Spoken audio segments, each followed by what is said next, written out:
what we're here today to do is to go through basically phase 1, phase 2, phase 3 malfunctions and show you basically the way of setting it up, what they are, and how to clear them. So what we're going to start with is a phase 1 malfunction. You may have heard that. What that is basically you get a click and no bang. So you could be, and the action will be closed. What we're going to simulate here is the first round is live, the second round is going to be a dummy round. So what we're going to do is we're going to load up, we're going to get a live round, then we're going to get a click and no bang, and I'll show you how to clear that phase 1. So what we do is we'll load up, and we're going to get a live round, shot. Now we should get a dead trigger.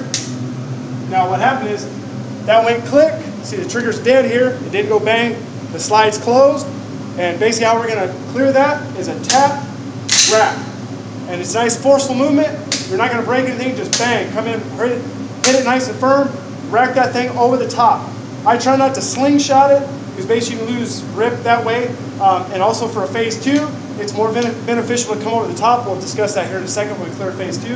But now we should have a gun ready to run, back in the flight. That's what we do.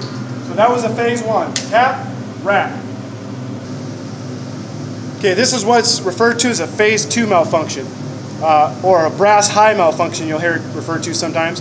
But basically what this is as you're firing string, you'll bang, bang, bang, or whatever you are in your series, you'll pull the trigger, you get a dead trigger, and you'll assess, you'll see that there's brass in the feedway there sticking up, and this is what they refer to as phase 2 malfunction.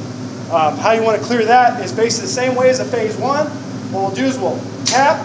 What we're doing is making sure that magazine is seated completely. So we'll tap, we'll come over the top, just like I told you where this is beneficial on a phase 2, is to come over, you're basically making like a chop motion. So you're coming over the top, you're catching that brass, and you're racking. So it's a tap, rack, a nice vigorous action, tap, rack. Now we should have a hot gun at this point, back in the fight. And we do. So that was the clearance of phase 2, or brass high malfunction. Tap, over the top, rack. Alright guys, if you can see this is a phase 3 malfunction, or a brass low malfunction. What we do is we have a bad round that's in the chamber that didn't go off for whatever reason, or didn't extract for whatever reason, and we got a second case, we got a live round trying to occupy that same space. So this is under spring tension of the slide. So these get a little difficult to clear, and this is where an advantage of carrying a spare magazine shines. Because although you might not think a defensive situation might go 30 rounds, and you may be right if you look at averages, but the advantage of a second magazine at this point is invaluable. There is ways to clear it, retain that magazine, but it's just not the optimal way of doing it. So what I'll show you is how I clear a phase 3. I always carry a spare magazine just because of this fact. I'm not thinking I'm going to go 30 rounds in a firefight, which if I do and I have it, great, all the better. I got it with me, and I've never heard anybody else complain that's been in a firefight wish they had any less rounds. So basically what this is, you come in, you shoot, you get a dead trigger, it doesn't go bang, you're going to do your assessment, you see brass low. So basically at this point, you got to get that magazine out. There's 2 ways that they teach it. I prefer not to lock the slide back. I think that's a fine motor skill that under stress is going to be hard to do. So basically at this point, my action is I check it, I rip this magazine out, I get it gone. It's out of the gun, the slide's closed, I rack, clear that brass. You see that? That was the 3rd time that slide came back before that brass actually dropped. That's why they teach a 3-rack drill. So rack. If I'd have done it twice, I would have had another malfunction as soon as I put this magazine in. So there is some thought process behind that 3 times. So this gun should be clear. I'm going to pop in a new magazine, nice and firm, tap, rack. At this point I should have a live gun to get back in the fight with. At that point I do. So that's how you clear a phase 3. So like I said, it's basically strip that magazine out. You got to get that feedway clear. That's going to close the action. Rack. As you see, it took the 3rd time before that brass fell out of the mag well. So if I'd have went twice and got a magazine in there, it wouldn't have cleared that jam. So out, rack 3 times, grab your new magazine, in, rack, you're back in the fight. Okay, what we're going to demonstrate now is basically clearing phase 1, 2, and 3 one-handed.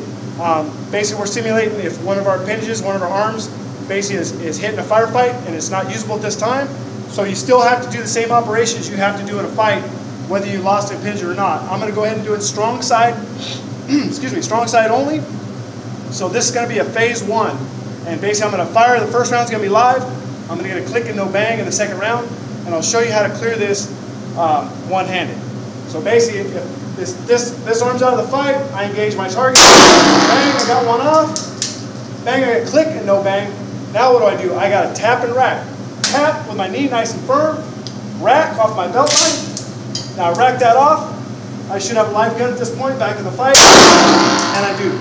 So basically that was a tap with your not right on your kneecap, it's basically on your quad, nice and solid strike.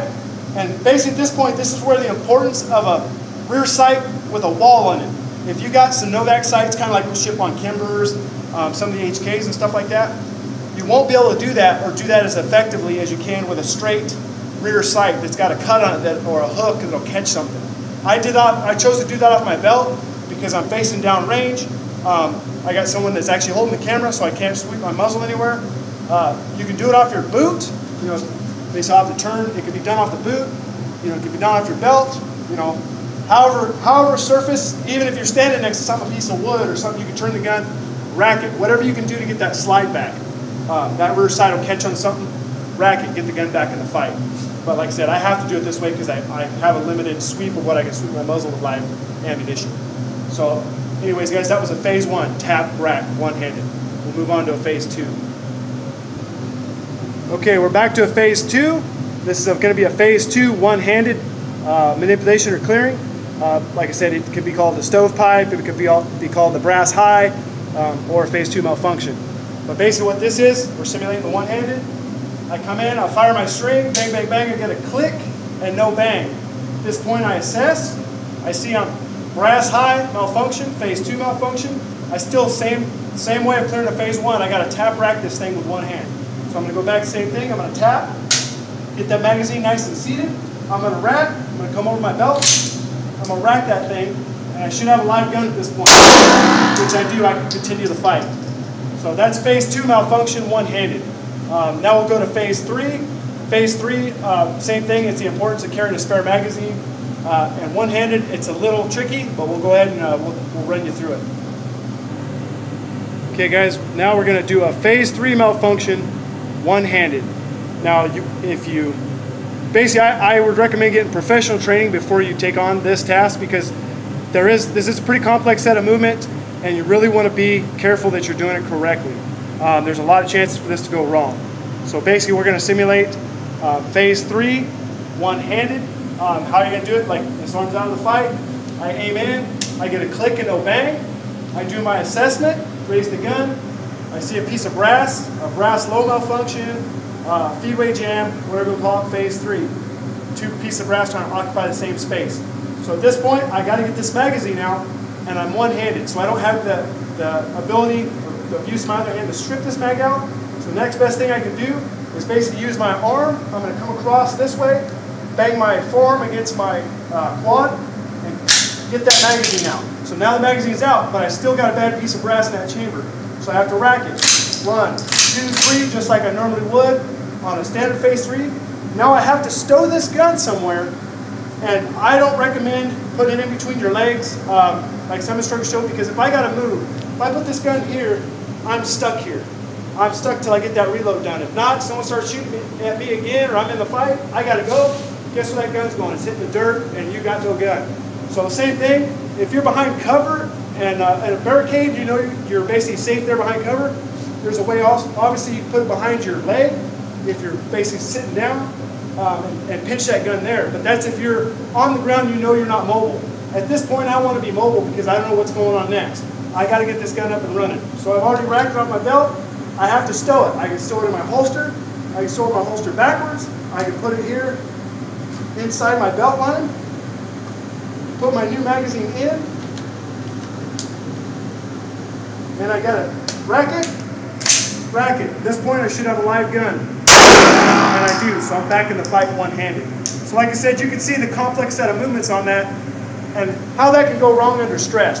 That's definitely something you got to practice, and I would recommend professional training, someone watching over you do that to make sure you're really not doing something grossly negligent and don't know about it. So basically that's what I wanted to cover, guys, is phase 1, 2, and 3, both with 2 hands and then with 1 hand. Same can be said doing weekend, just for the sake of time. The base of the movements is the same thing, it's just harder because it's your weak hand. It's not, you know, your dominant hand. Everything else is the same though, same set of movements. So anyways, guys, I hope you enjoyed this. Like I said, seek professional training. Have someone watch over you while you're doing this for the first time. Really watch your one-handed malfunctions because there's a lot that can go wrong. But I just want to bring it to you guys to show you the way I do it. There is other ways. This is the way I personally do it. And it may change. I'm constantly learning, constantly evolving. So this isn't set in stone. This isn't the only way. This is just the way I happen to do it right now. So thanks, guys. I appreciate you watching. Please like and share. And I'll see you next time.